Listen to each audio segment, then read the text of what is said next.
Hi everyone, সঙ্গীতার পাপ থেকে আরও একটা নতুন ব্লগে সবাইকে স্বাগত। আশা করি আপনারা সবাই খুব ভালো আছেন আর আমাদের দিনগুলোও সত্যি খুব ভালো কাটছে।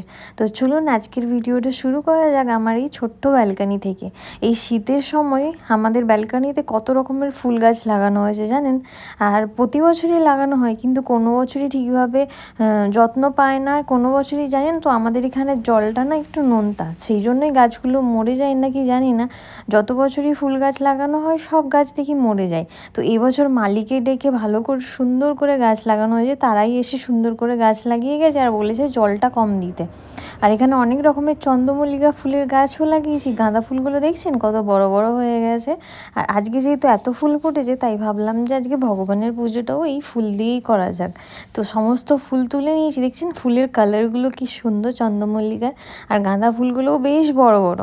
আর আজকে একটা চিকেনের রেসিপি শেয়ার করবো, ধনেপাতা দিয়ে চিকেন রেসিপি। এখানে নিয়ে নিয়েছি আমি একটু সলিড পিস দেখিয়ে নিয়েছি, কিছু হাড়ও আছে আর সলিড পিসও আছে।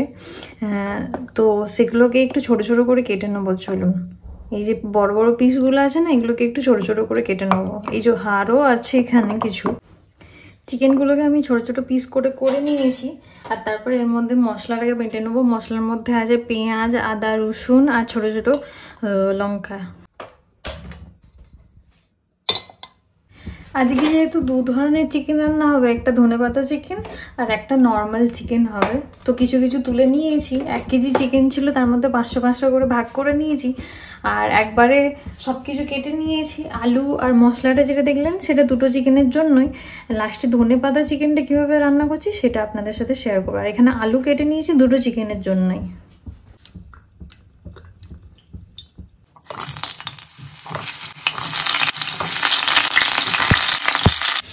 যতক্ষণে আলুগুলো ভাজা হচ্ছে ততক্ষণ চলুন আমি চিকেনগুলোকে ম্যারিনেট করে নিই। তো ফার্স্টে আমি ধনেপাতার চিকেনটা ম্যারিনেট করে নেবো। তো চলুন কী কী দিই সেটা দেখে নিই। ফার্স্টে দিয়ে দিলাম লবণ, এরপর দিয়ে দেবো হলুদ, এরপর দিয়ে দেবো এই মশলার পেস্টটা একটুখানি, এরপর দেবো এর মধ্যে একটুখানি গোলমরিচ গুঁড়ো, এরপর দিয়ে দেবো সর্ষের তেল। আর এই চিকেনটাই কতগুলো রসুন দিয়ে ভালো করে মাখিয়ে রাখবো। হয়ে গেছে, এরপর এটাই কিছুক্ষণ ঢাকা দিয়ে রেখে দেবো। আলুগুলো ভাজা হয়ে গেছে, তুলে নিলাম।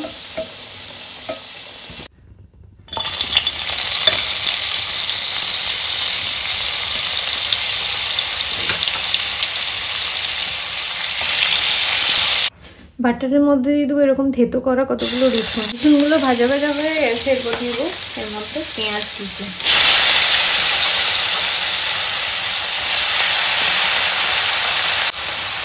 পেঁয়াজগুলোকে ভেজে নেবো একটু ভালো করে, লাল লাল করে। ভাজা হয়ে গেছে, তো এর মধ্যে দিয়ে দেবো টমেটো কুচি। পেঁয়াজটা যাতে তাড়াতাড়ি ভাজা হয়ে যায় তাই এর মধ্যে একটুখানি নুন দিয়ে দিলাম। পেঁয়াজটা এখানে ভাজা ভাজা হয়ে গেছে তাই তেলের মধ্যে একটুখানি দিয়ে দিলাম হলুদ আর একটু লঙ্কা গুঁড়ো দেবো। এর মধ্যে এভাবে দিলে না কালারটা বেশ ভালো আসে। মশলার যে পেস্টটা তখন ম্যারিনেট করার সময় দিয়েছিলাম আর কিছুটা রেখে দিয়েছিলাম, তো এর মধ্যে দিয়ে দেবো।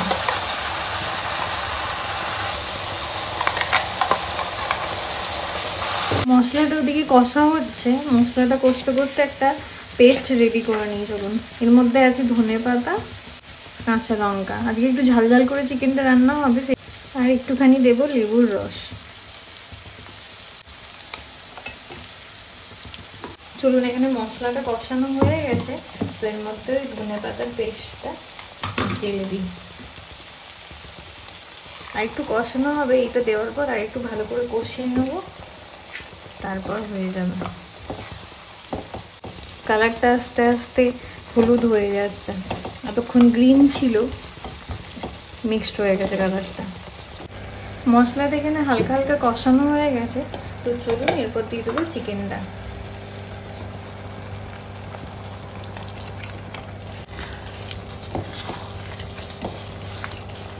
আলুগুলো দিয়ে দিলাম, নাহলে আলুগুলো সেদ্ধ হবে না। আমি তো সেদ্ধ করে দিইনি, একটুখানি ভেজে দিয়েছিলাম, সেই জন্য আলুগুলো তাড়াতাড়ি দিয়ে দিলাম যাতে সেদ্ধ হয়ে যায় একসাথে। আলুটা চাইলে দিতেও পারেন, না দিতেও পারেন।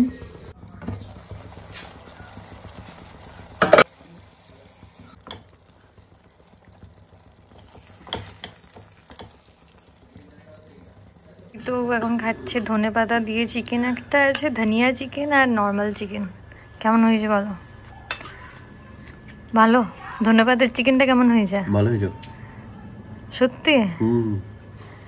খাবে তো তুমি? চেষ্টা করবো, খেয়ে দেবো। আর এটা নর্মাল চিকেনটা ভালো হয়েছে, তোমার মতন হয়ে যায় একদম। চিকেনটা এখানে কষানো হয়ে গেছে, এই যেখানে কষানো কমপ্লিট। এর মধ্যে একটুখানি জল দেবো, গরম জল। গরম জল দেওয়ার পর চিকেনটা একটুখানি ফুটুক, তো ততক্ষণ চলুন আমার ছোট্ট বাগানের গাছে কাঁচা লঙ্কা কিছু ধরেছে সেগুলো পেরে নিয়ে আসে। আজকে চিকেনে ওই গাছেরই কাঁচা লঙ্কাগুলো দেবো, তো সেগুলো চলুন পেরে নিয়ে আসে। আর এগুলো বেশ দেখতেও ভালো, জানেন, কালো কালো লঙ্কা, ঝালও হবে, তো সেই জন্য ধনেপাতা চিকেন একটু ঝাল ঝাল খেতে ভালো লাগবে, সেই জন্য কিছু কাঁচা লঙ্কা পেরে নিয়ে এলাম গাছ থেকে। এখানে আমার ধনিয়া চিকেন কমপ্লিট।